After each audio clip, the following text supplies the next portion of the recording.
Oi, leitores! Tudo certinho com vocês? Então, vamos voltando para mais um capítulo de Harry Potter e a Câmara Secreta. Que bom que vocês estão aqui. Obrigada por vocês estarem aqui. Então, sem mais delongas, vamos para a leitura.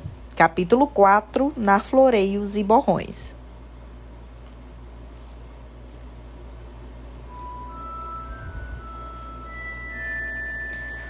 A vida na toca era a mais diferente possível da vida na Rua dos Alfeneiros. Os Dursley gostavam de tudo limpo e arrumado. A casa dos Weasley era cheia de coisas estranhas e inesperadas. Harry teve um choque na primeira vez que se mirou no espelho sobre o console da lareira da cozinha, pois o espelho gritou: "Põe a camisa pra dentro, seu desleixado!" O vampiro do solto uivava e derrubava canos, sempre que sentia que a casa estava ficando demasiado quieta.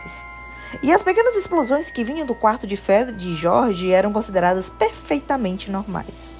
Porém, o que Harry achou mais fora do comum na vida na casa de Ron não foi o espelho falante nem o vampiro baterista, mas o fato de que todos pareciam gostar dele. A senhora Weasley se preocupava com o estado das meias dele e tentava forçá-lo a repetir a comida 3 vezes por refeição. O senhor Weasley gostava que Harry se sentasse ao lado dele na mesa de jantar para poder bombardeá-lo com perguntas sobre a vida com os trouxas, pedindo-lhe para explicar como funcionavam coisas como as tomadas e o correio postal. "Fascinante!" exclamou quando Harry lhe contou como se usava o telefone. "Engenhoso de verdade! Quantas maneiras os trouxas encontraram de viver sem o auxílio da magia!" Harry recebeu notícias de Hogwarts numa bela manhã, cerca de uma semana depois de chegar à toca. Ele e Rony desceram para tomar café e encontraram o senhor e a senhora Weasley e Gina já sentados à mesa da cozinha. No instante em que viu Harry, Gina, sem querer, derrubou a tigela de mingau no chão, fazendo um estardalhaço. A garota parecia muito propensa a derrubar coisas sempre que Harry entrava. Ela mergulhou debaixo da mesa para apanhar a tigela e reapareceu com o rosto rubro como um sol poente. Harry, fingindo não notar, sentou-se e aceitou a torrada que a senhora Weasley lhe oferecia. "Cartas da escola", disse o senhor Weasley, passando para Harry e Ron envelopes idênticos de pergaminho amarelo. "Endereços com tinta verde. Dumbledore já sabe que você está aqui, Harry. Ele não perde um detalhe, aquele homem. Vocês dois também receberam", acrescentou ele quando Fred e George entraram descontraídos ainda de pijamas. Durante alguns minutos, fez-se silêncio enquanto todos liam as cartas. A Harry mandava-o tomar o expresso de Hogwarts, como sempre na estação de King's Cross, no dia 1º de setembro. Trazia também uma lista de novos livros que ia precisar para o próximo ano letivo. Material para os alunos da 2ª série. O livro Padrão de Feitiço 2ª série de Miranda Goshawk. Como dominar um espírito algorento de Gilderoy Lockhart. Como se divertir com vampiros de Gilderoy Lockhart. Férias com bruxas malvadas de Gilderoy Lockhart. Viagem com tragos de Gilderoy Lockhart. Excursões com vampiros de Gilderoy Lockhart. Passeios com lobisomens de Gilderoy Lockhart. Um ano com Letty de Gilderoy Lockhart. Fred, que terminara de ler a lista, deu uma espiada em Harry. "Mandaram você comprar todos os livros também de Lockhart? O novo professor de defesa contra as artes das trevas deve ser fã dele. Aposto que é uma bruxa." Ao dizer isso, o olhar de Fred cruzou com os da mãe e ele rapidamente voltou a atenção para a sua geleia. "Esse material não vai sair barato", comentou George, lançando um olhar rápido para os pais. "Os livros de Lockhart são bem carinhos." "Daremos um jeito", disse a senhora Weasley, embora tivesse a expressão preocupada. "Espero poder comprar a maioria do material de Gina de segunda mão." "Ah, você vai para Hogwarts esse ano?" perguntou a Gina. Ela confirmou com a cabeça, corando até a raiz dos cabelos flamejantes e enfiou o cotovelo na manteiga. Felizmente ninguém viu, exceto Harry, porque naquele momento o irmão mais velho de Rony, Percy, entrou na cozinha. Já estava vestido, distintivo de monitor de Hogwarts, preso em seu suéter, sem mangas. "Dia?" disse Percy animado. "Lindo dia." Sentou-se na única cadeira desocupada, mas quase imediatamente levantou-se de um salto, erguendo do assento um espanador de penas cinzentas que parecia estar na muda. Pelo menos foi o que Harry pensou que fosse, até ver que aquela coisa respirava. "Arrow!" exclamou Rony, recolhendo a coruja inerte na mão de Percy e extraindo uma carta que ela trazia sob a asa. "Finalmente chegou a resposta de Hermione. Escrevi a ela avisando que íamos tentar salvar vocês dos Dursley." Ele levou Harry até um puleiro na porta dos fundos e tentou fazê-lo engarrapitar-se. Mas a coruja tornou a desmontar, por isso Rony deitou-a na tábua de escorrer, resmungando. Patético. Em seguida, ele abriu a carta de Hermione e leu em voz alta. Queridos Ron e Harry, se estiver aí. Espero que tudo tenha corrido bem, que Harry esteja bem e que você não tenha feito nada legal para tirá-lo de lá. Rony, porque isso criará problemas para Harry também. Tenho estado realmente preocupada e se Harry estiver bem? Por favor, mande-me dizer logo. Mas talvez seja melhor usar outra coruja, porque acho que mais uma entrega talvez mate essa. Estou muito ocupada estudando, é claro. Como é que pode? Exclamou Rony horrorizado. Estamos de férias. E vamos para Londres na próxima quarta-feira comprar os novos livros. Porque não nos encontramos no Beco Diagonal. Mande notícias do que está acontecendo assim que puder, afetuosamente, Hermione. Bem, isso se encaixa perfeitamente. Podemos ir comprar todo o material de vocês também, disse a senhora Weasley, começando a tirar a mesa. O que é que vocês estão planejando fazer hoje? Harry, Rony, Fred e George estavam pensando em subir um morro até um pequeno prado que pertencia aos Weasley. Era cercado de árvores que bloqueavam a visão da cidadezinha abaixo, o que significava que podiam praticar quadribol lá, desde que não voassem muito alto. Não podiam usar bolas de quadribol de verdade, pois seria difícil explicar se escapulissem e sobrevoassem a cidade. Em vez disso, atiravam maçãs uns nos outros. Revezavam-se para montar a Nimbus 2000 de Harry, que era, sem nenhum favor, a melhor vassoura. A velha Shouting Star de Rony muitas vezes perdia na corrida para as borboletas que apareciam. 5 minutos depois, os garotos estavam subindo o morro, as vassouras nos ombros. Tinham perguntado a Percy se queria acompanhá-los, mas ele respondera que estava ocupado. Harry, até ali, só tinha visto Percy nas refeições. Ele passava o resto do tempo trancado no quarto. Gostaria de saber o que ele está aprontando, disse Fred, franzindo a testa. Está tão mudado. O resultado das provas dele chegou um dia antes de você. 12 gnomos, e ele nem cantou vitória.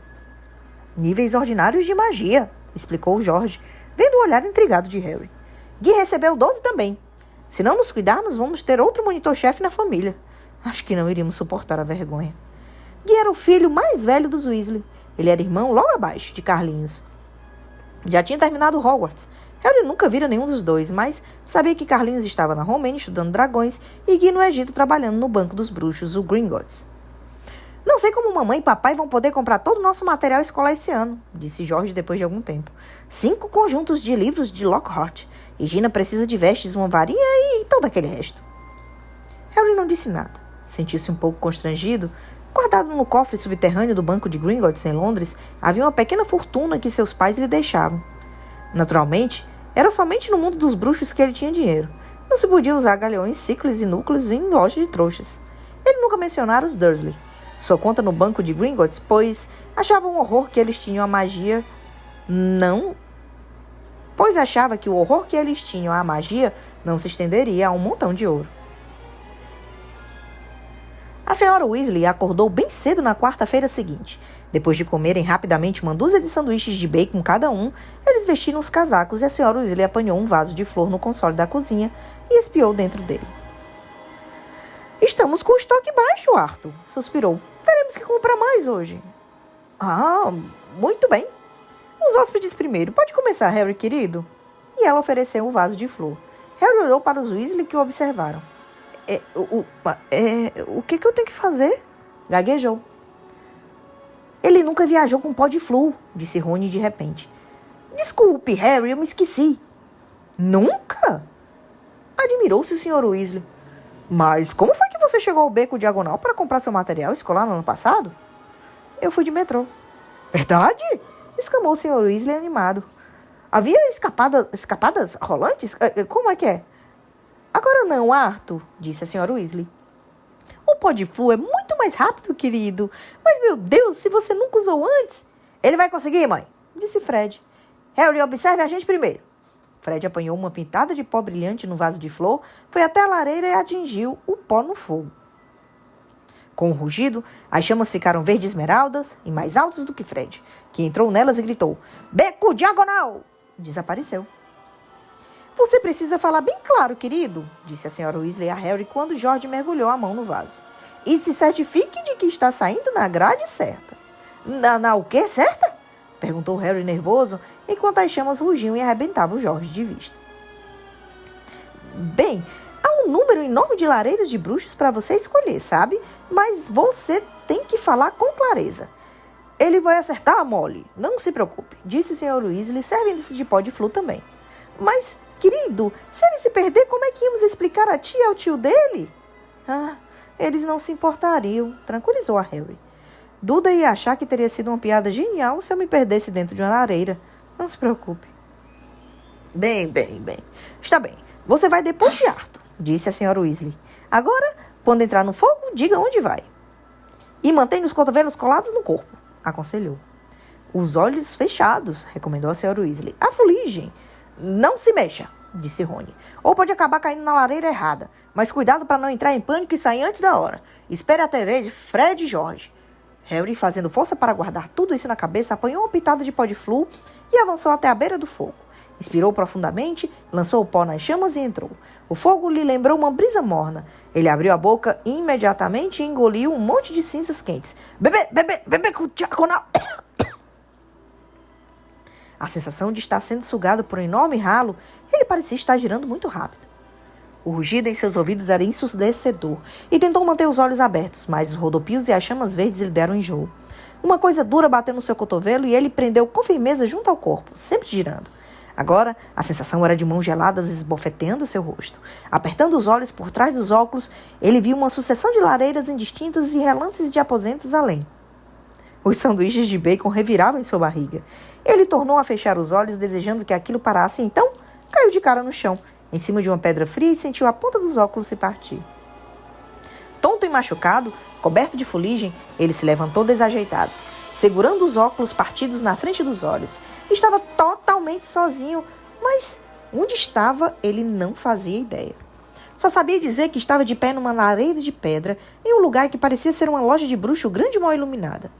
Mas nada que havia ali tinha a menor probabilidade de aparecer numa lista de material escolar em Hogwarts. Um mostruário próximo continha uma mão murcha em cima de uma almofada, um baralho manchado de sangue e um olho de vidro arregalado. Máscaras diabólicas que o espiavam nas paredes, uma variedade de ossos humanos jazia sobre o balcão e instrumentos pontiagudos e enferrujados prendiam no teto. E o que era pior, a rua estreita e escura que Harry via pela vitrine empoeirada da loja decididamente não era o beco diagonal. Quanto mais cedo saísse dali, melhor. Com o nariz ainda doendo por conta da batida na lareira, Harry se encaminhou depressa e silenciosamente para a porta. Mas antes que cobrisse metade da distância, duas pessoas apareceram do outro lado da vitrine. E uma delas era a última pessoa que Harry queria encontrar, estando perdido, coberto de fuligem com os óculos partidos. Draco Malfoy. Harry olhou depressa para toda a volta e viu um grande armário preto à esquerda. Correu para ele e se fechou dentro, deixando apenas uma frestinha na porta para espiar. Segundo depois, uma sineta tocou o Malfoy e entrou na loja. O homem que entrou atrás dele só podia ser o pai. Tinha a mesma cara fina e profunda e olhos idênticos, frios e cinzentos. O Sr. Malfoy andou pela loja examinando descansadamente os objetos expostos e tocou uma campainha em cima do balcão antes de se virar para o filho e dizer: "Não toque em nada, Draco!" Malfoy, que esticara a mão para o olho de vidro, retrucou: "Pensei que ia me comprar um presente." "Eu disse que ia lhe comprar uma vassoura de corrida", disse o pai tamborilando no balcão. "De que me serve uma vassoura se não faço parte do time da casa?"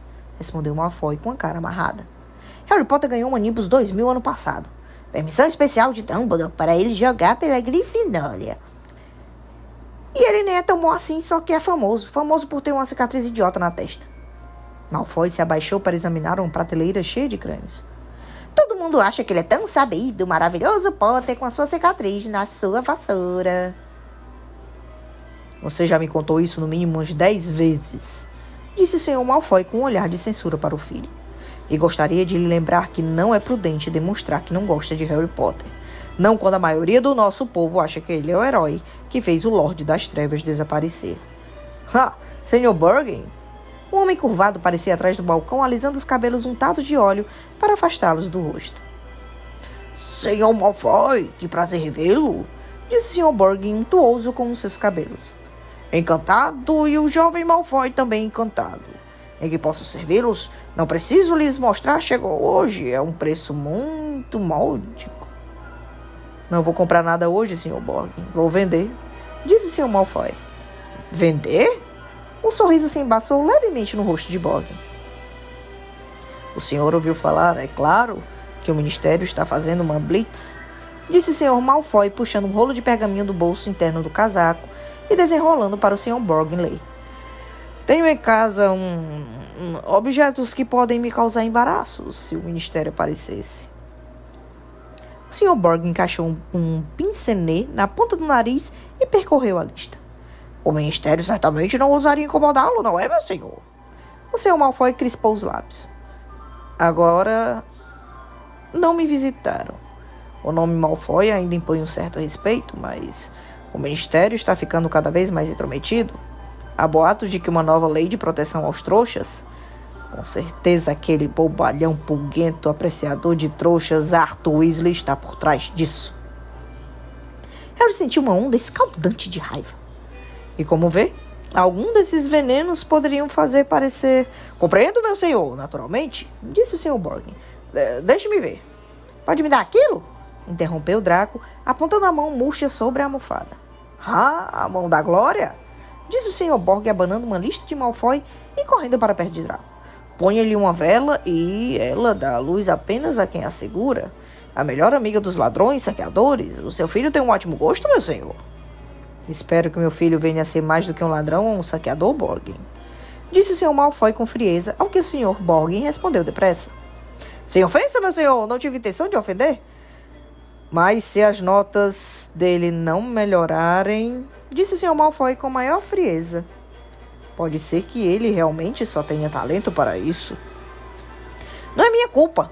Todos os professores têm alguns preferidos. Aquela Hermione Granger. Pensei que sentiria vergonha se uma menina que nem pertence à família de bruxos passasse à sua frente em todos os exames.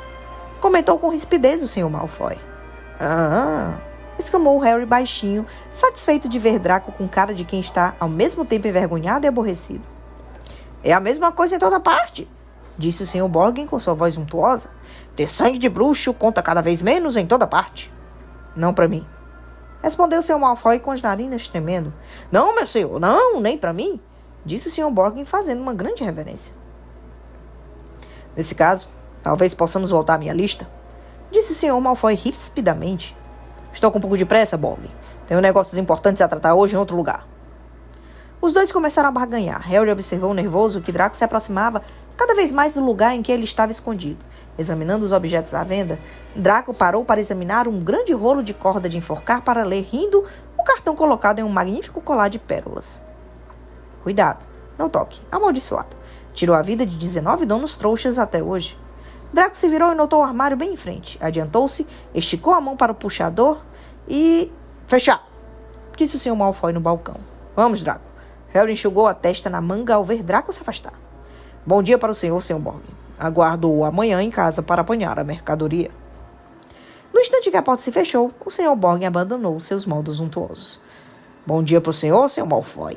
E se as histórias que correm forem verdade, o senhor não me vendeu metade do que tem escondido em sua casa.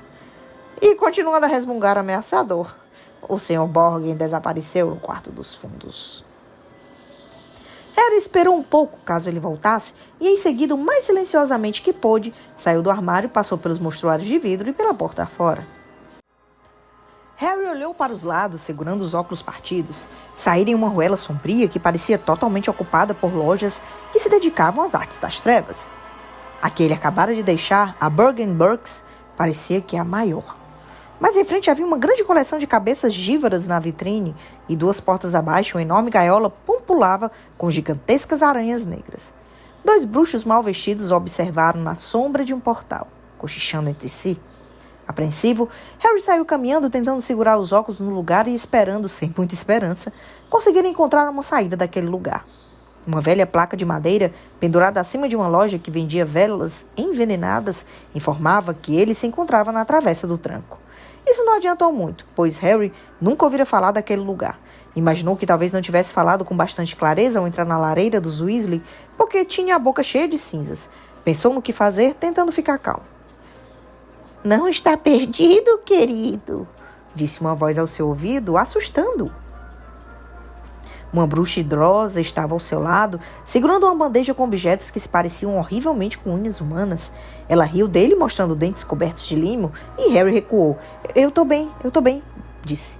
Eu só tô... Harry! O que você tá fazendo aqui? O coração de Harry deu um salto. O da bruxa também. As unhas cascatearam por cima dos pés, e ela começou a xingar ao mesmo tempo que a forma maciça de Hagrid, o guarda-caça de Hogwarts, veio se aproximando em grandes passadas, seus olhinhos de besouros negros faiscando por cima da barba arrepiada. Hagrid! Exclamou Harry, revelando um alívio na voz rouca. Eu me perdi! Pode Flor! Harry agarrou Hagrid pela nuca e afastou-o da bruxa, derrubando a bandeja que ele levava. O guincho que ela soltou acompanhou-os durante todo o trajeto pelas ruelas tortuosas até se tornarem a ver a luz do sol. Harry divisou à distância um edifício de mármore muito branco que já conhecia, o Banco de Gringotts. Hagrid o levara direto para o beco diagonal. — Você está horrível!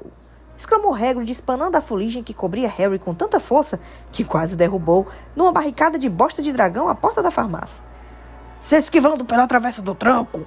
Não sei não, lugar suspeito, Harry. Não quero que ninguém o veja lá.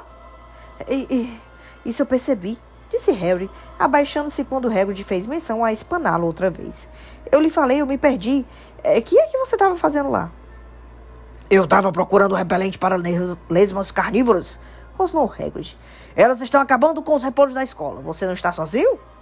Eu estou na casa dos Weasley, mas nos separamos, explicou Harry. Tenho que encontrá-los. Os dois começaram a descer a rua juntos. Por que você nunca respondeu às cartas? Perguntou Hagrid a Harry enquanto caminhava. O garoto tinha que dar 3 passos para cada passada enorme das botas de Hagrid. Harry explicou tudo sobre Dobby e os Dursley. Trouxas nojentos, rosnou Hagrid. Se eu tivesse sabido... Harry aqui! Harry ergueu os olhos e viu Hermione Granger, parada no alto das escadas brancas de Gringotts. A garota desceu correndo ao encontro deles, os cabelos castanhos e fartos, esvoaçando para trás. — O que aconteceu com seus óculos? — Alô, Hagrid! Ah, que maravilha rever vocês! — Vai entrar no Gringotts, Harry? — Assim que eu encontrar os Weasley, respondeu Harry. — Você não vai ter que esperar muito, disse Hagrid com um sorriso. Harry e Hermione se viraram, correndo pela rua cheia de gente e vinham Rony, Fred, George, Percy e o Sr. Weasley. — Harry! Ofegou o Sr. Weasley. — Ai, tivemos esperança de que você só tivesse ultrapassado uma grande lareira. Ele enxugou a careca reluzente. — A Molly está alucinada. Aí vem ela. — Ei, onde foi que você saiu? — Na travessa do tranco, informou Hagrid de cara feia. — Que ótimo! Exclamaram Fred e George juntos. — Nunca nos deixaram entrar lá, comentou Rony invejoso. — Ainda bem, rosnou Hagrid. A senhora Weasley aproximava-se correndo, a bolsa balançando loucamente em uma das mãos, Gina agarrada à outra. — Ai, Harry, ai, meu querido, você podia ter ido parar em qualquer lugar. Tomando fôlego, ela tirou uma grande escova da roupa da bolsa e começou a escovar a fuligem que Hagrid não conseguira espanar. O Sr. Weasley apanhou os óculos de Harry, deu-lhes uma batidinha com a varinha e os devolveu como se fossem novos. — Bom, eu tenho que ir andando, disse Hagrid, cuja mão era apertada pela Sra. Weasley. — Travessa do tranco. Ah, se você não tivesse encontrado... Ah! Vejo vocês em Hogwarts. E o guarda-caça se afastou a passos largos, a cabeça e os ombros mais altos do que de todo mundo da rua cheia. — Adivinhe quem eu encontrei na Borgin Burkes? Perguntou Harry a Rony e Hermione enquanto subiam as escadas do Gringotts. — Malfoy e o pai dele. — Lúcio comprou alguma coisa? Perguntou o Sr. Weasley sério logo atrás dele. — Não, ele estava vendendo. — Então está preocupado, comentou o Sr. Weasley com cruel satisfação. — Eu adoraria pegar o Lúcio Malfoy por alguma coisa. — Tenha cuidado, Arthur, disse a Sra. Weasley com severidade quando eram cumprimentados pelo doente à porta do banco. — Aquela família significa confusão. Não abocane mais do que você pode mastigar. — Então, você acha que eu não sou um adversário para Lúcio Malfoy?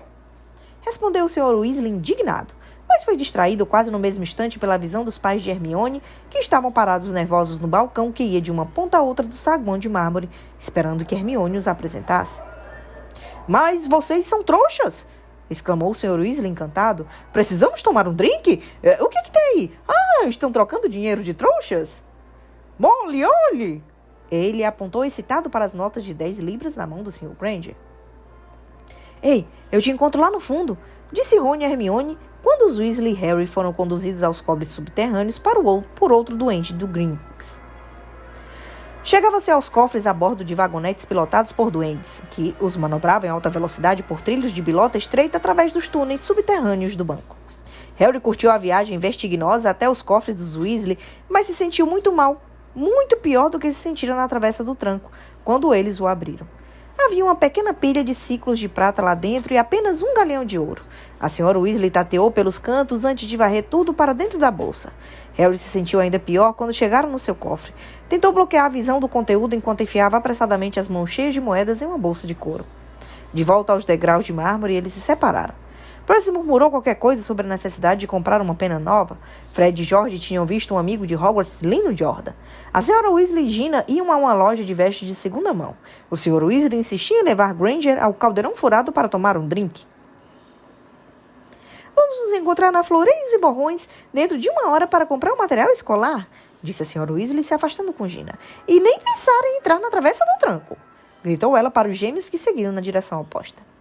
Harry, Rony e Hermione caminharam pela rua tortuosa, calçada de pedras. A bolsa de ouro, prata e bronze que retinia alegremente no bolso de Harry estava pedindo para ser gasta, de modo que ele comprou 3 grandes sorvetes de morango e manteiga de amendoim que os 3 lamberam felizes enquanto subiam o beco examinando as vitrines fascinantes das lojas. Rony admirou, cabeçoso, um conjunto completo de vestes de grife de Chudley Cannon na vitrine dos artigos de qualidade de quadribol. Até que Hermione puxou os dois para irem comprar tinta e pergaminho na loja ao lado. Na Gumball e Japes, jogos de magia, eles encontraram Fred, George e Lino Jordan, que estavam fazendo um estoque de fogos de artifício. Dr. Félix Buteiro, que disparavam molhados e não aqueciam, e num brechó cheio de varinhas quebradas, balanças de latão empenhadas e velhas capas manchadas de poções. Os garotos deram de cara com Percy, profundamente absorto na leitura de um livro muito chato intitulado Monitores-Chefes que se tornaram poderosos. Um estudo de monitores-chefes de Hogwarts e suas carreiras? Leu Rony alto na quarta capa. Parece fascinante. Dê-o fora, disse Percy com rispidez. É claro que ele é muito ambicioso. Percy já planejou tudo, quer ser ministro da magia, comentou Rony para Hermione e Harry em voz baixa enquanto deixaram o irmão sozinho. 1 hora depois, eles rumaram para Floreios e Borrões. Não eram nem de maneira alguma os únicos que se dirigiam à livraria. Ao se aproximarem, viram, para sua surpresa, uma quantidade de gente que se acotovelava à porta da loja tentando entrar. A razão disso estava anunciada em uma grande faixa estendida nas janelas do primeiro andar. Gilderoy Lockhart autografa sua autobiografia O Meu Eu Mágico, hoje das 12h30 às 16h30. Ai, vamos poder conhecê-lo! Gritou Hermione esganiçada. Quero dizer que ele é autor de quase toda a nossa lista de livros. A aglomeração parecia ser formada, em sua maioria, por bruxas mais ou menos da idade da senhora Weasley. Um bruxo de ar atarantado estava postado à porta dizendo: Calma, por favor, minhas senhoras, não empurrem, isso, cuidado com os livros agora, cuidado! Harry, Rony e Hermione espremeram-se para entrar na loja. Uma longa fila serpenteava até o fundo da loja, onde Gilderoy Lockhart autografava seus livros. Cada um dos meninos apanhou um exemplar de O Livro Padrão dos Feitiços, segunda série, e se enfiaram sorrateiros no início da fila, onde já aguardavam os outros meninos com o senhor e a senhora Weasley. Ai, chegaram, que bom! Disse a senhora Weasley. Ela parecia ofegante e não parava de ajeitar os cabelos. Vamos vê-lo em 1 minuto. Aos poucos, Gilderoy Lockhart se tornou visível, sentando-se a uma mesa cercado de grandes cartazes com o próprio rosto, todos piscando e exibindo dentes ofuscantes e tão brancos quanto ele próprio. O verdadeiro Lockhart estava sentado usando vestes azuis miosotes que combinavam à perfeição com seus olhos. Seu chapéu cônico de bruxo se encaixava em um ângulo pimpão sobre os cabelos ondulados. Um homenzinho irritadiço dançava à sua volta, tirando fotos com uma máquina enorme que soltava baforadas de fumaça púrpura a cada flash enceguecedor.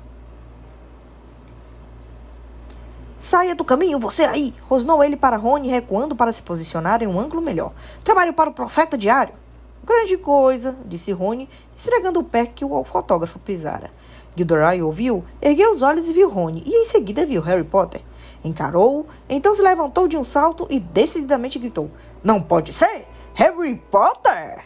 A multidão se dividiu murmurando agitada. Lockhart adiantou-se, agarrou Harry pelo braço e puxou-o para a frente. A multidão prorrompeu em aplausos. A cara de Harry estava em fogo quando Lockhart apertou sua mão para o fotógrafo, que batia fotos feito louco, dispensando a fumaça sobre os Weasley. "Dê um belo sorriso, Harry!" disse Lockhart por entre os dentes faiscantes. "Juntos, você e eu valemos uma primeira página." Quando ele finalmente soltou a mão de Harry, o garoto não conseguia sentir os dedos. E tentou se esgueirar para junto dos Weasley, mas Lockhart passou um braço pelos seus ombros e o segurou com firmeza. "Minhas senhoras e meus senhores", disse em voz alta ao mesmo tempo que pedia silêncio com um gesto. "Que momento extraordinário este! O momento perfeito para anunciar uma novidade que estou guardando só para mim há tempo. Quando o jovem Harry entrou na Floreios e Borrões hoje, só queria apenas comprar minha autobiografia, com a qual eu terei o prazer de presenteá-lo agora." A multidão tornou a aplaudir. Ele não fazia ideia. Continuou Lockhart dando uma sacudidela em Harry, que fez os óculos dos meninos escorregarem para a ponta do nariz. "Que em breve estaria recebendo muito mais do que o meu livro, o meu Eu Mágico. Ele e seus colegas irão receber o meu Eu Mágico em carne e osso. Sim, senhoras e senhores, eu tenho o grande prazer de anunciar que em setembro próximo irei assumir a função de professor de defesa contra as artes das trevas na Escola de Magia e Bruxaria de Hogwarts." A multidão deu vivas e bateu palmas, e Harry se viu presenteado com as obras completas de Gilderoy Lockhart. Cambaleando sob o peso dos livros, ele conseguiu fugir das luzes da ribalta para a periferia do salão, onde Gina estava parada com seu novo caldeirão. "Fique com eles", murmurou Harry para a menina, virando os livros no caldeirão. "Eu vou comprar os meus." "Aposto que você adorou isso, não foi, Potter?" disse uma voz que Harry não teve problema em reconhecer. Ele endireitou o corpo e se viu cara a cara com Draco Malfoy, que exibia um sorriso de desdém de sempre. "Famoso Harry Potter", continuou Malfoy. "Não consegue nem ir a uma livraria sem parar na primeira página do jornal?" "Deixe ele em paz! Ele nem queria isso", disse Gina. Era a primeira vez que ela falava na frente de Harry e olhara feio para Malfoy. "Potter, você arranjou uma namorada?" disse Malfoy, arrastando as sílabas. Gina ficou escarlate enquanto Rony e Hermione lutavam para chegar até eles, sobraçando pilhas de livros de Lockhart. "Ah, é você?" exclamou Rony olhando para Malfoy como se ele fosse uma coisa desagradável grudada na sola do sapato. "Aposto como ficou surpreso de ver Harry aqui, hein?" "Não tão surpreso como estou de ver você numa loja, Weasley", retrucou Malfoy. "Imagino que seus pais vão passar fome um mês para pagar todas essas compras." Rony ficou tão vermelho quanto Gina, largou os livros no caldeirão também e partiu para cima de Malfoy, mas Harry e Hermione o agarraram pelo braço. "Rony!" exclamou o Sr. Weasley, que procurava se aproximar com Fred e George. "O que é que está fazendo? Está muito cheio aqui, vamos para fora." Ora, Arthur Weasley." Era o Sr. Malfoy. Estava parado com a mão no ombro do Draco, com um sorriso de desdém igual ao do filho. "Lúcio", disse o Sr. Weasley, dando um frio aceno com a cabeça. "Muito trabalho no ministério, ouvi dizer, e todas aquelas blitz, espero que estejam lhe pagando hora extra." Ele meteu a mão no caldeirão de Gina e tirou, no meio dos livros de capa lustrosa de Lockhart, um exemplar muito antigo e surrado de um guia sobre transfiguração para principiante. "É óbvio que não", concluiu o Sr. Malfoy. "Ora, veja, de que serve ser uma vergonha de bruxo, se nem ao menos consegue lhe pagar bem para isso?" O Sr. Weasley corou mais intensamente do que Rony e Gina. "Nós temos ideias muito diferentes do que é ser uma vergonha de bruxo, Malfoy." "Visivelmente", disse o Sr. Malfoy, seus olhos claros desviando-se para o Sr. e a Sra. Granger, que observava apreensivos. "As pessoas com quem você anda, Weasley? Pensei que sua família já tinha batido no fundo do poço." Ouviu-se uma pancada metálica quando o caldeirão de Gina saiu voando. O Sr. Weasley se atirara sobre Malfoy, derrubando-o contra uma prateleira. Dúzias de livros de soletração despencaram com estrondo em sua cabeça. Ouviu-se um grito: "Pega ele, papai!" dado por Fred e George. A Sra. Weasley gritava: "Não, Arthur, não!" A multidão o estornou, recuando e derrubando mais prateleiras.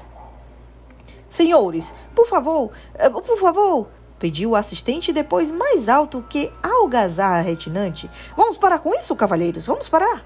Hagrid caminhava em direção aos dois, atravessando um mar de livros. No instante, ele separou o Sr. Weasley e o Sr. Malfoy. O Sr. Weasley com o lábio cortado e o Sr. Malfoy fora atingido no olho com uma enciclopédia dos sapos. Ele ainda segurava um livro velho de Gina sobre transfigurações. Atirou-o nela com os olhos brilhando de malícia. Aqui, tome seu livro, que é melhor que seu pai pode lhe dar. E desvencilhando-se da mão de Hagrid, chamou o Draco e saíram da loja. Você devia ter fingido que ele não existia, Arthur, disse Hagrid, quase erguendo o Sr. Weasley do chão, enquanto este se endireitava. Podre até a alma, a família toda. Todo mundo sabe disso. Não vale a pena dar ouvidos a nenhum Malfoy. Sangue ruim é o que ele é. Vamos agora, vamos sair daqui. O assistente parecia querer impedi-los de sair, mas mal chegava à cintura de Hagrid e pareceu pensar 2 vezes. Eles subiram apressados à rua, o Sr. Granger tremendo de susto e a Sra. Weasley fora de si de fúria. Um belo exemplo para os seus filhos, saindo num tapa em público. O que é que o Gilderoy Lockhart deve ter pensado? Ele estava bem satisfeito, informou Fred. Você não ouviu o que ele disse quando estavam saindo? Perguntou àquele cara do Profeta Diário se ele podia incluir a briga na notícia. Disse que tudo era publicidade. Mas foi um grupo mais sereno que voltou à lareira do Caldeirão Furado, onde Harry, os Weasley e todas as compras iriam retornar à toca usando o pó de flúor. Eles se despediram dos Granger, que iriam atravessar o bar para chegar à Rua dos Trouxas do outro lado. O Sr. Weasley começou a perguntar ao casal como funcionavam os pontos de ônibus, mas parou de repente ao ver o olhar da Sra. Weasley. Harry tirou os óculos e guardou-os bem seguros no bolso antes de se servir de pó de flúor. Decididamente, não era o seu meio de transporte favorito. Fim do capítulo 4. Capítulo 5. O Salgueiro Lutador. O fim das férias de verão chegou muito depressa para o gosto de Harry. Ele estava ansioso para regressar a Hogwarts, mas aquele mês na toca foi o mais feliz de sua vida. Era difícil não ter inveja de Rony quando pensava nos Dursley e no tipo de boas-vindas que poderia esperar na próxima vez que aparecesse nas ruas dos Alfeneiros. Na última noite de férias, a Sra. Weasley fez parecer um jantar suntuoso que incluiu todos os pratos favoritos de Harry, terminando com um pudim caramelado de dar água na boca. Fred e George encararam a noite com uma queima de fogos fitzbugsteiros.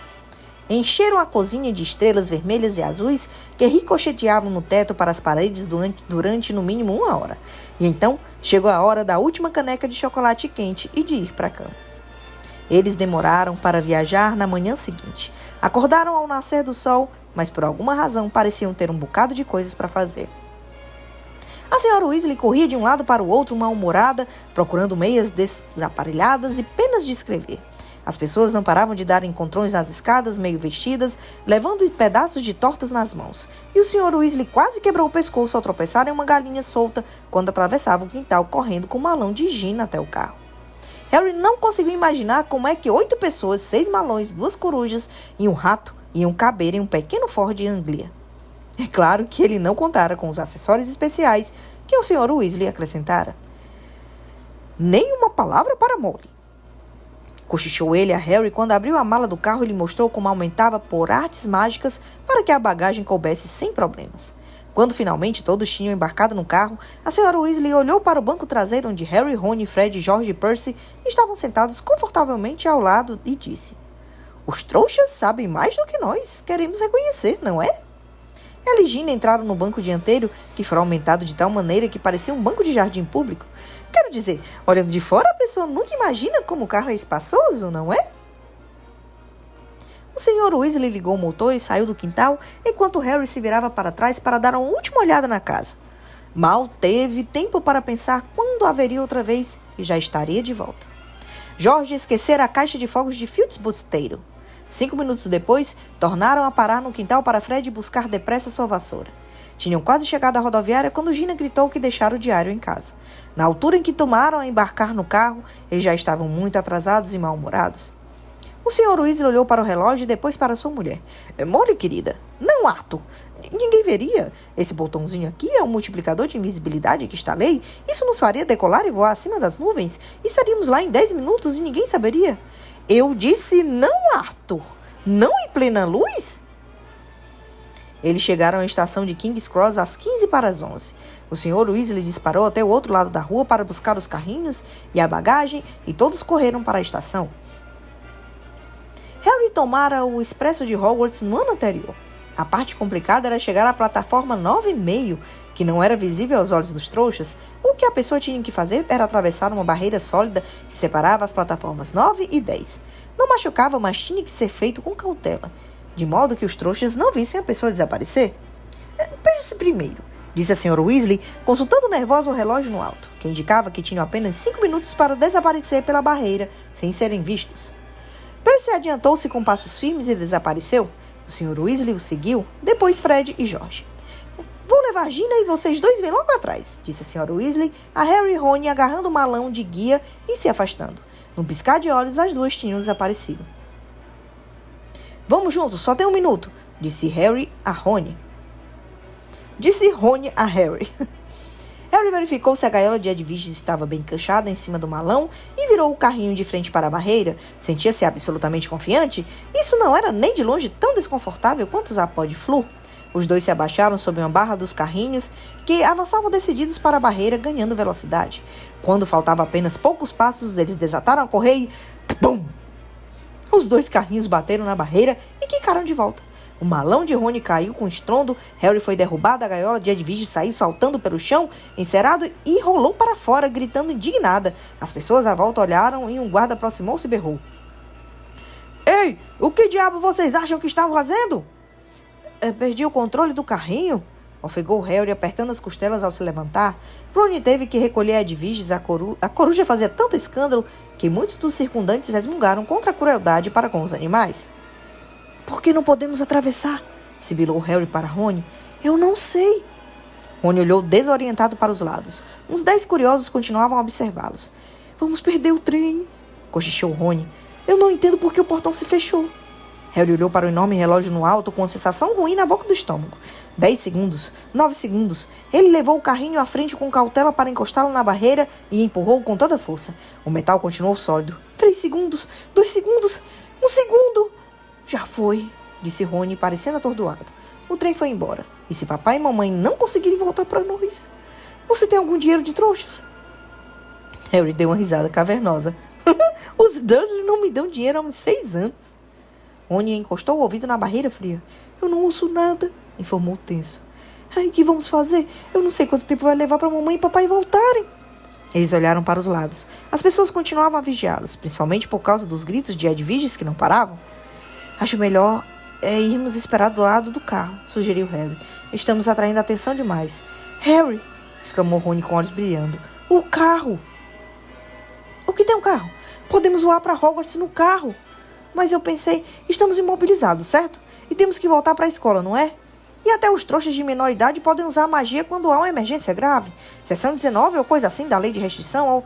Mas sua mãe e seu pai, como é que eles vão chegar em casa? Eles não precisam de carro. Eles sabem aparatar, sabe? Desaparecer aqui e reaparecer em casa.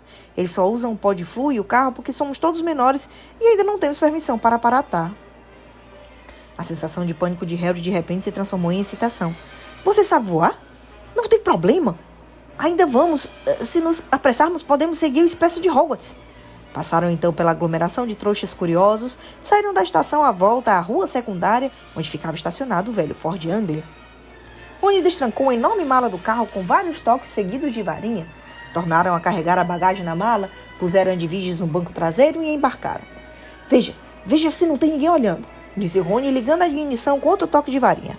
Harry meteu a cabeça para fora da janela. O tráfego roncava pela estrada principal adiante, mas a rua deles estava deserta. Tudo bem, falou. Rony apertou um botãozinho prateado no painel. O carro em que estavam desapareceu. E eles também. Harry sentiu o banco vibrar embaixo dele, ouviu o ruído do motor, sentiu as mãos em cima dos joelhos e os óculos em cima do nariz. Mais do que conseguia ver, viraram um par de olhos que flutuavam em cima do chão, numa rua suja e cheia de carros estacionados. Vamos, disse a voz de Rony vindo da direita. E o chão e os edifícios sujos de cada lado se distanciaram e foram desaparecendo da vista. À medida que o carro decolava, em segundos, Londres inteira estava lá embaixo, enfumaçada e cintilante. Então, ouviu-se um estampido e o carro de Harry e Rony reapareceram. Epa! Exclamou Rony, batendo no botão da invisibilidade. Está com defeito. Os dois socaram o botão, e o carro desapareceu e tornou a reaparecer aos pouquinhos. Segure firme! Berrou Rony e pisou fundo no acelerador. Eles dispararam em linha reta para dentro das nuvens baixas e repolhudas, e tudo ficou cinzento e enevoado. E agora? Perguntou Harry, piscando diante da camada sólida de nuvens que comprimia de todos os lados. Temos que ver o trem para saber que direção vamos tomar, disse Ron. Mergulhe outra vez. Depressa! Eles baixaram até ficar sob as nuvens e se viraram no banco tentando ver o solo. Estou vendo! Gritou Harry. Bem na nossa frente, lá! O expresso de Hogwarts ia correndo embaixo deles como uma cobra vermelha. Rumo ao norte! Disse Rony, verificando a bússola no painel. Tudo bem, só vamos precisar verificar em meia hora mais ou menos. Segue firme. E eles dispararam para o alto, furando as nuvens. Um minuto depois, saíram numa camada banhada de sol. Era um mundo diferente. Os pneus do carro roçavam de leve um mar de nuvens fofas. Um céu azul forte e infinito sob um sol claro de cegar. Agora só temos que nos preocupar com aviões, disse Rony. E eles se entreolharam. Caíram na gargalhada. Durante algum tempo não conseguiram parar. Era como se tivessem mergulhado num sonho fabuloso. Isso, pensou Harry, era sem dúvida o único modo de viajar, deixando para trás os redemoinhos e torrinhas de nuvens branquíssimas em um carro inundado pela luz quente e clara do sol. Com um pacotão de caramelos no porta-luvas e a perspectiva de ver caras invejosas de Fred e George quando eles aterrissassem suave e espetacularmente no vasto gramado diante do castelo de Hogwarts. Eles verificavam regularmente a posição do trem durante o voo, que os levava cada vez mais para o norte, e em cada mergulho abaixo das nuvens, descortinhava uma paisagem diferente. Londres não tardou a ficar muito para trás, substituída por campos verdes e geométricos, que, por sua vez, cederam lugar a grandes extensões de terra roxa, pantanosa, uma metrópole que pulava de carros que lembravam formigas multicoloridas, cidadezinhas com igrejas de brinquedo. Várias horas tranquilas depois, no entanto, Harry teve que admitir que o divertimento estava começando a cansar. Os caramelos tinham deixado 2 cheios de sede e não havia nada para beber. E ele e Rony tinham despido os suéteres, mas a camiseta de Harry estava grudando no encosto do banco e seus olhos não paravam de escorregar pela ponta do nariz suado.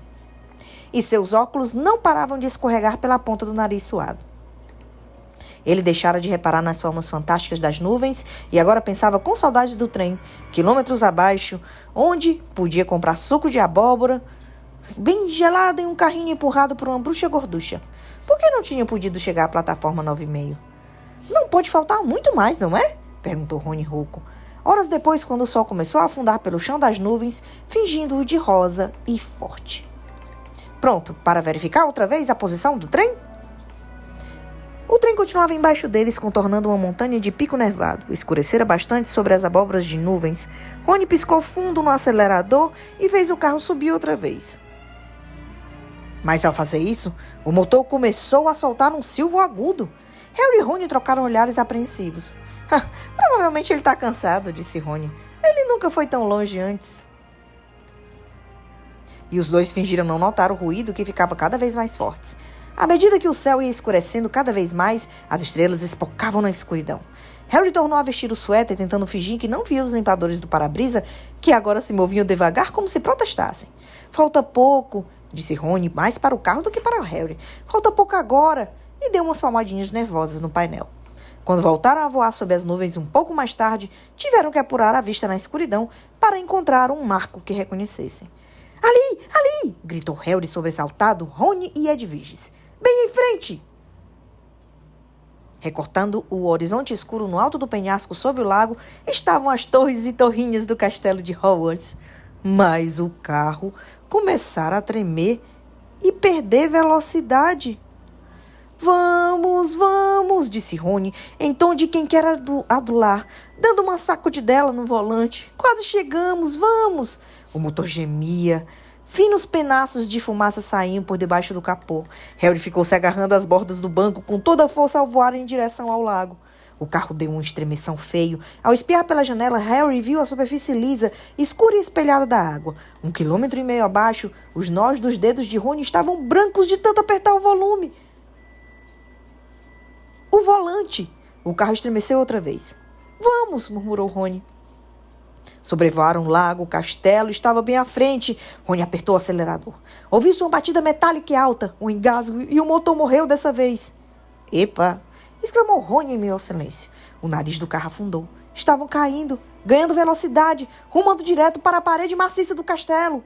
Não! Berrou Rony, dando um golpe na direção. Erraram o escuro muro de pedra por centímetros, porque o carro descreveu um grande arco e voou sobre as estátuas escuras. Depois, sobre a horta e depois sobre os gramados sombrios, perdendo a altura todo o tempo. Rony largou de vez o volante e puxou a varinha do bolso traseiro. Pare! Pare! Berrou, golpeando o painel e o para-brisa, mas eles continuavam a mergulhar, o chão voando ao seu encontro. Cuidado com aquela árvore! Urrou Harry, atirando-se sobre o volante mais tarde demais. Crack! Com um som estrondoso de ensurdecer, de metal batendo em madeira, eles colidiram com um tronco avantajado e despencaram no chão com um baque bem forte.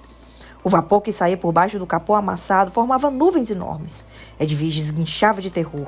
Um galo do tamanho de uma bola de golfe latejou na cabeça de Harry, onde ele batera no para-brisa. E à sua direita, Rony deixou escapar um gemido baixo e desesperado. — Você tá bem? — perguntou Harry com urgência na voz. — Minha varinha! — respondeu Rony com voz trêmula. — Olhe minha varinha! Ela quase se partira em duas. A ponta balançava inerte, segura apenas por meia dúzia de farpas de madeira. Harry abriu a boca para dizer que tinha certeza de que poderiam consertá-la na escola, mas nem chegou a falar.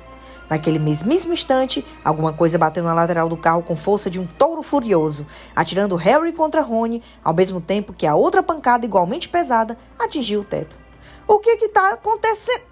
Exclamou Rony, arregalando os olhos para o para-brisa, enquanto Harry virava a cabeça em tempo de ver um galho grosso como uma jiboia que o arremessava. A árvore em que tinham batido atacava os dois. Curvava o tronco quase ao meio e seus ramos nodosos socavam cada centímetro do carro que conseguiria alcançar. — Caracas! Exclamou Rony, quando outro ramo retorcido fez uma grande massa na porta do lado dele.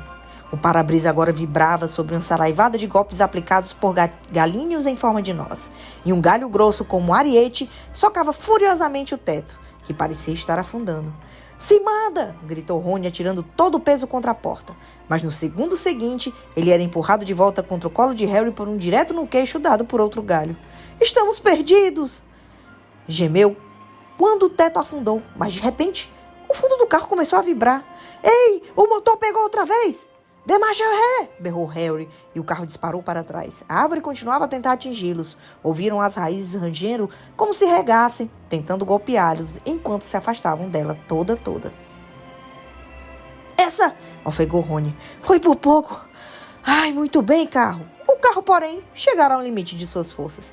Com dois fortes trancos, as portas se escancararam e Harry sentiu o banco deslizar para o lado. No momento seguinte, ele se viu estatelado no chão úmido. Pancadas fortes lhe informaram que o carro estava ejetando a bagagem deles da mala. A gaiola de Edwiges voou pelos ares e se abriu. Ela saltou um guincho raivoso e voou veloz para o castelo, sem nem ao menos olhar para trás. Então, amassado, arranhado e fumegando, o carro saiu roncando pela escuridão, as lanternas traseiras brilhando com raiva. — Volte aqui! Esse foi o grito que Rony deu para o carro, brandindo a varinha partida. — Papai vai me matar! Mas o carro desapareceu de vista com a última gargalhada do cano de descarga. — Dá para acreditar na nossa sorte? Disse Rony infeliz, abaixando-se para recolher perebas. De todas as árvores em que poderíamos ter batido, tínhamos que bater nessa que revida? Ele espiou por cima do ombro e a velha árvore, que continuava a agitar os ramos ameaçadoramente, parece que sorria para eles. — Vamos, disse Harry cansado. É melhor irmos logo para a escola. Não se pareceu nada com a chegada triunfal que eles tinham imaginado. Os músculos duros, enregalados e contundidos, os dois apanharam as alças dos marões e começaram a arrastá-los pela encosta gramada acima, em direção à imponente porta da entrada de Carvalho. — Acho que a festa começou, comentou Rony, largando a mala ao pé dos degraus da entrada e indo espiar silenciosamente por uma janela iluminada. — Ei, Harry, vem ver a seleção! Harry correu à janela e juntos ele e Rony contemplaram o salão principal. Uma quantidade de velas pairava no ar sobre 4 mesas compridas e lotadas, fazendo os pratos e taças de ouro faiscarem. No alto, o teto encantado, que sempre refletia o céu lá fora, pontilhado de estrelas. Em meio à floresta de chapéus cônicos de Hogwarts, Harry viu uma longa fila de principiantes de cara assustada entrar no salão. Gina estava entre eles, facilmente identificável pelos cabelos da família Weasley, muito vívidos. Entre mentes, a professora McGonagall, uma bruxa de óculos que usava os cabelos presos em um coque, estava colocando o famoso chapéu seletor sobre um banquinho diante dos recém-chegados. Todo ano aquele chapéu antigo e remendado, esfiapado e sujo, selecionava os novos alunos para as 4 casas de Hogwarts: Grifinória, Lufa-Lufa, Corvinal e Sonserina. Harry lembrava-se bem da noite em que colocara na cabeça, exatamente há um ano, e esperava petrificado a decisão do chapéu, que murmurava audivelmente em seu ouvido. Por alguns segundos terríveis, ele receara que o chapéu fosse colocá-lo na Sonserina, a casa de onde saía um número maior de bruxos e bruxas das trevas do que qualquer outra. Mas ele acabara indo para a Grifinória, junto com Rony, Hermione e o resto dos Weasley. No último trimestre letivo, Harry e Rony tinham ajudado a Grifinória a ganhar o campeonato das casas, vencendo Sonserina pela primeira vez em 7 anos. Um garoto muito pequeno de cabelos castanhos acinzentados foi chamado para colocar o chapéu na cabeça. O olhar de Harry passou por ele e foi pousar no lugar em que Dumbledore, o diretor, assistia à cerimônia sentado à mesa dos funcionários. Sua longa barba prateada e os óculos de meia luz brilhando à luz das velas, vários lugares adiante, Harry viu Gilderoy Lockhart, com suas vestes azuis, e lá na porta sentava-se Hagrid, enorme, peludo, bebendo grandes goles de sua taça. — Espere aí! Cochichou Harry para Rony. — Há uma cadeira vaga na mesa dos funcionários. Onde está o Snape? Severo Snape era o professor de que Harry menos gostava. Por acaso, Harry era o aluno de quem Snape menos gostava também. Cruel, irônico e detestado por todo mundo, exceto pelos alunos da sua própria casa, Sonserina, Snape ensinava poções. — Vai ver, ele está doente, disse Rony esperançoso. — Vai ver, ele foi embora, disse Harry, porque não conseguiu o lugar de professor de defesa contra as artes das trevas outra vez. — Ou vai ser despedido, disse Rony entusiasmado. Quero dizer, todo mundo detesta. — Ou vai ver, disse uma voz muito seca atrás deles. Está esperando para saber por que vocês dois não chegaram no trem da escola? Harry virou-se depressa. Ali, as vestes negras ondeando a brisa gelada. Agachava-se, parado, Severo Snape. Era um homem magro, com a pele facilenta, um nariz curvo e cabelos negros e oleosos até os ombros. E naquele momento, sorria de um jeito que dizia a Harry e Rony que eles estavam numa baita encrenca. Me acompanhem, disse Snape.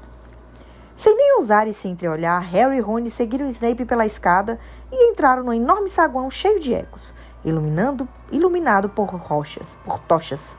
Um cheiro delicioso de comida vinha do salão principal, mas Snape os levou para longe do calor e da luz e desceu numa estreita escada de pedra que levaria às masmorras. — Para dentro, disse ele, indicando a porta que abria no corredor frio.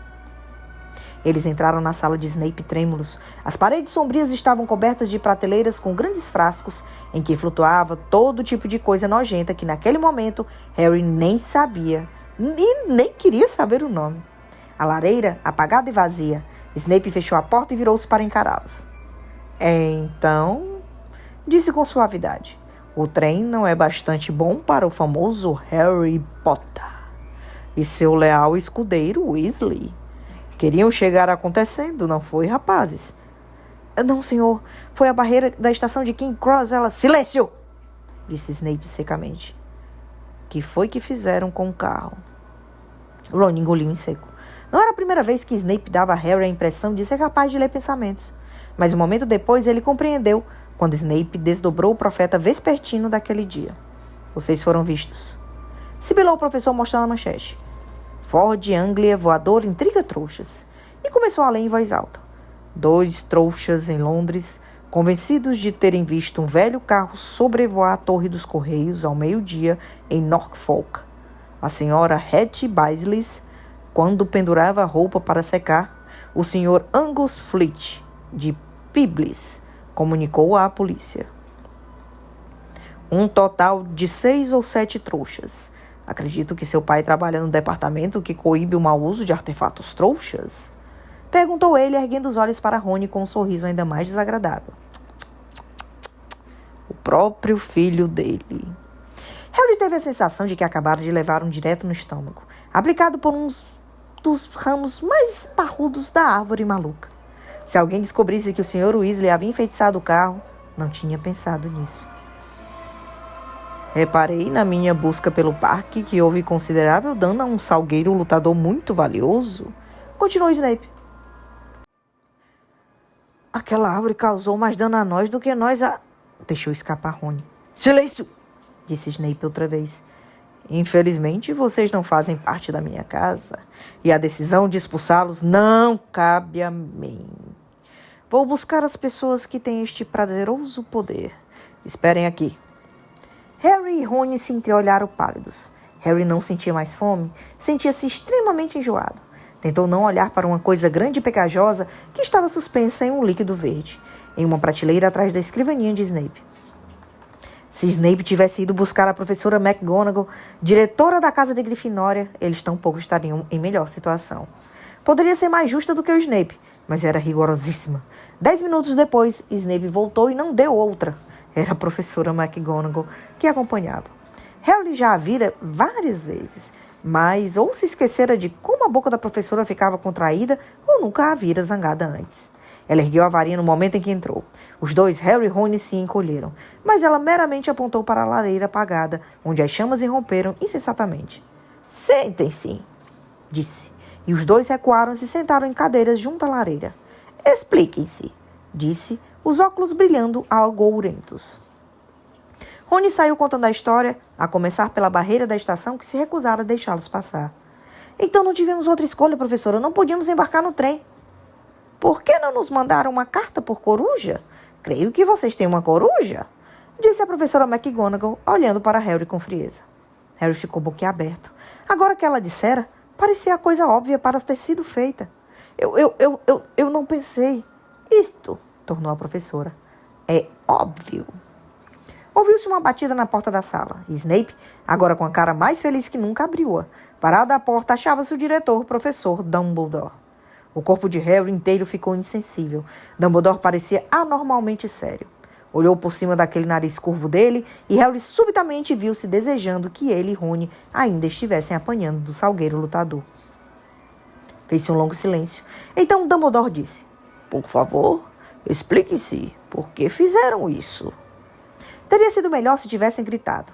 Harry detestou o desapontamento que havia na voz dele. Por alguma razão, não conseguiu encarar Dumbledore nos olhos e, em vez disso, falou para os próprios joelhos. Contou a Dumbledore tudo, exceto que o Sr. Weasley era o dono do carro enfeitiçado, fazendo parecer que ele e Rony tinham encontrado o carro voador estacionado do lado de fora da estação por acaso. Ele sabia que Dumbledore perceberia a coisa na mesma hora, mas o diretor não fez perguntas sobre o carro. Quando Harry terminou, ele apenas continuou a observá-los através dos óculos de meia-lua. Vamos buscar nossas coisas, disse Rony com a desesperança na voz. Do que está falando, Weasley? Vociferou a professora McGonagall. Bem, os senhores vão nos expulsar, não é? Disse Rony. Harry olhou rapidamente para Dumbledore. Hoje não, Sr. Weasley, disse Dumbledore. Mas preciso incutir em vocês a gravidade do que fizeram. Vou escrever às duas famílias hoje à noite. Devo também preveni-los de que se fizerem isto de novo, não terei escolha a não ser expulsar os dois. Snape fez cara de quem acabara de ouvir que o Natal foi cancelado. Pigarreou e disse: Professor Dumbledore, esses garotos zombaram da lei que restringe o uso de magia por menores, causaram sérios danos a uma árvore antiga e valiosa. Com certeza, atos desta natureza... A professora McGonagall é quem decidiria sobre o castigo dos meninos, Severo, disse Dumbledore calmamente. Fazem parte da casa dela e, portanto, são responsabilidades dela. E se virou para a professora. Preciso voltar para a festa, Minerva. Tenho que dar alguns avisos. Vamos, Severo. Tem uma torta de abóbora deliciosa que quero provar. Snape lançou um olhar de puro veneno para Harry e Rony ao se deixar levar embora da sala, deixando-os sozinhos com a professora McGonagall, que ainda os observava como água atenta, como a águia atenta. É melhor ir para a área hospitalar, Weasley. Você está sangrando. Não é nada demais, disse Rony, limpando depressa com a manga o corte sobre o olho. Professora, eu queria ver minha irmã ser selecionada. A cerimônia de seleção já terminou, respondeu ela. Sua irmã também ficou na Grifinória. Ai, que bom! E por falar na Grifinória, disse McGonagall muito ríspida, mas Harry interrompeu. Professora, quando apanhamos o carro no ano letivo, não tinha começado por isso a Grifinória não devia perder pontos, terminou ele, observando ansioso. Não vou tirar pontos da Grifinória. E Harry sentiu o chão muito mais leve. mas os dois vão receber uma detenção. Foi melhor do que Harry esperara. Quanto a Dumbledore escrever aos Dursley, isso não era nada. Harry sabia perfeitamente que eles só iriam ficar desapontados de que o salgueiro lutador não o tivesse matado. A professora McGonagall ergueu novamente a varinha e apontou-a para a escrivaninha de Snape. Um grande prato de sanduíches, 2 taças de prata e uma jarra de suco de abóbora gelada apareceram com um estalo. Vocês vão comer aqui e depois vão direto para o dormitório. Eu também preciso voltar à festa.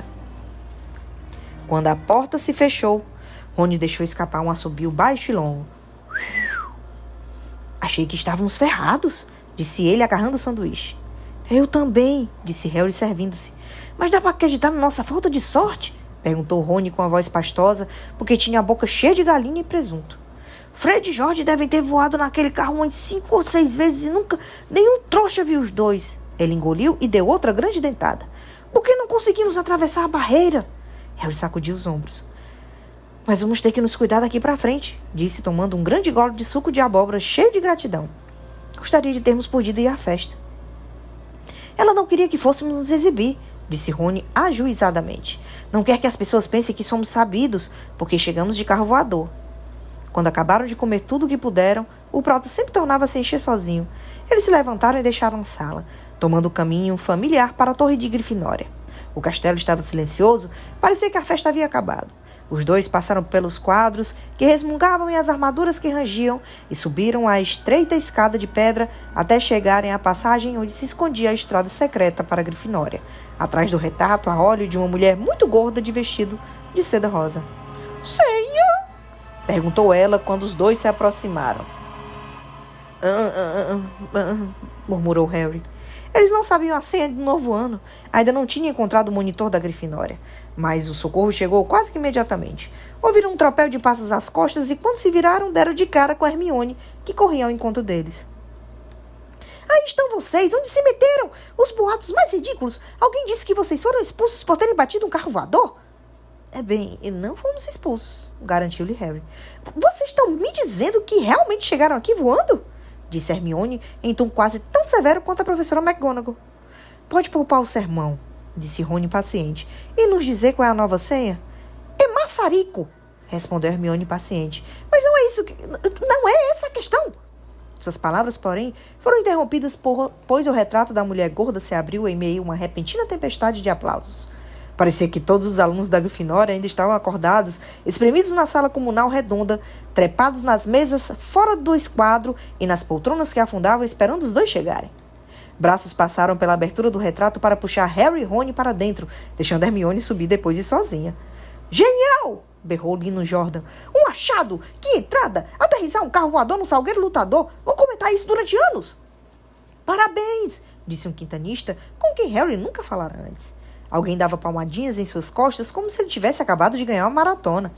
Fred e George abriram caminho por entre os colegas aglomerados e perguntaram ao mesmo tempo. — Por que não viemos de carro, hein? Rony estava com a cara vermelha e sorria constrangido. Mas Harry acabara de ver uma pessoa que não parecia nada feliz. Percy era visível por cima das cabeças de um dos alunos da primeira série, todos animados, e parecia estar querendo se aproximar o suficiente para começar a ralhar com eles. Harry cutucou Rony nas costelas e fez sinal em direção a Percy. Rony entendeu na mesma hora.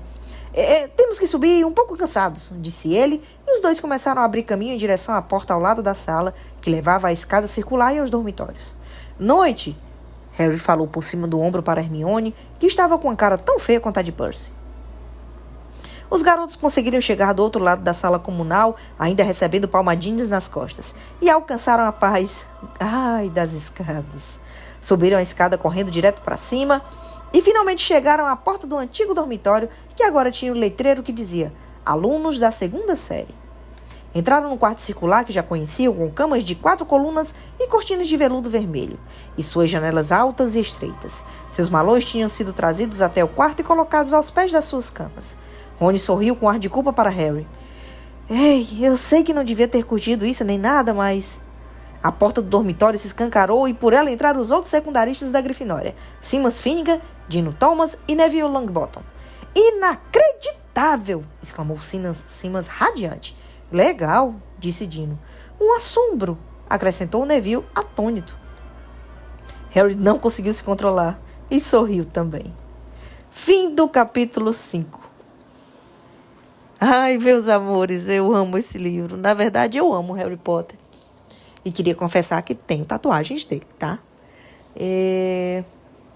Mais uma vez, a gente encerra aqui a leitura da continuidade da Câmara Secreta, que eu parei por alguns meses, para dar prioridade a outras leituras, mas nem se preocupem que eu juro que eu vou dar conta desses 4 livros que eu tô lendo para vocês ao mesmo tempo. E eu tô muito feliz, eu agradeci a vocês na leitura anterior por a gente estar chegando a quase 200 inscritos e eu nem tô acreditando que isso está acontecendo. Então, meus amores, muito obrigada por chegarem até aqui comigo. Muito obrigada por segurarem na minha mão nessa jornada de leitura. E eu espero muito que vocês estejam gostando. Então, aqui vai o meu beijo carinhoso para vocês. Fiquem com Deus e até a próxima leitura.